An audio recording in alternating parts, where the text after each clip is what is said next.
Okay, my name's Drew, and we'll be taking a quick tour of Dropbox, which is a better way of keeping your important stuff synchronized across your PCs.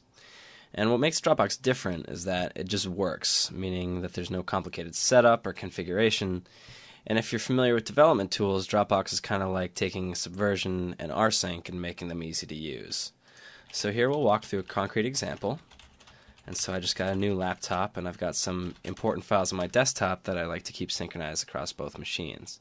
And to set up Dropbox, all you really have to do is install the application, which I did a moment ago, and then link it to an account. So I typed in my information there, and it brings me to this web interface where I can see recent changes to the files in my Dropbox. And I can actually get the files directly. So in addition to synchronizing files across PCs, Dropbox also securely backs them up and synchronizes them to the web. So you can click on any of these files and it does what you'd expect in case you're not at one of your computers.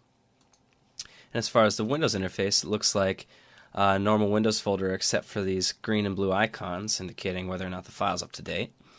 And Dropbox is done pulling down all of my stuff. And an important idea behind Dropbox is that it fits into the way you already work and synchronizes your files continuously. So I can make a change to a document, so like this text document, and I'll hit save, and actually the change will take effect just as quickly as it can be sent over my internet connection. So if I refresh the page, it'll indicate the change. And it even extends to another computer, so I've got my desktop right here, and if I open that file,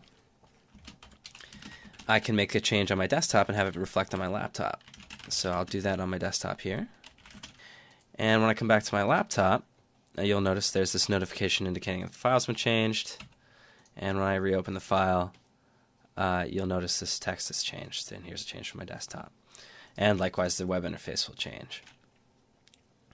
In addition to this continuous sync behavior, Dropbox also archives past versions of each file. So you can click this revisions option and sort of go back in time. So here's the version we were just looking at, and here's the version we first saved, and so on. And in addition to revision control, there's also some rich sharing features. So one example is this public folder.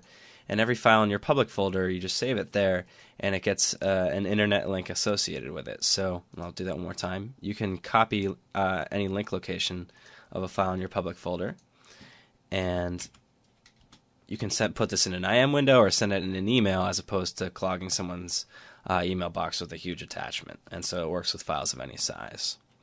In addition, there are shared folders called workspaces. I won't be able to get to those right during this demo, but one more thing I want to show you is that Dropbox is very efficient about the way it handles changes to files. So it only sends the pieces of files that change. So other tools might do this with text, but here we'll do it with a binary file. So there's this picture, and if I make a small change to the picture, so I'll pick this gross pink color here and change a portion of the image. It's a little hard to visualize, but digging under the hood, I can show you that Dropbox only sends the piece of the file that changed. So this saves over 90% of the bandwidth, as the patch is 10% of the size of the original file. And it will continue to store these sort of differential changes. And you can see that what is transmitted is much smaller than the original file. And you can also see that these changes are reflected immediately. Okay. So this makes it feasible to work with files that are gigabytes in size, even if you have a comparatively slow internet connection. And with that, we'll wrap up. And the service is currently in private beta, but if you'd like to check it out, please visit getdropbox.com and you can sign up. Thanks.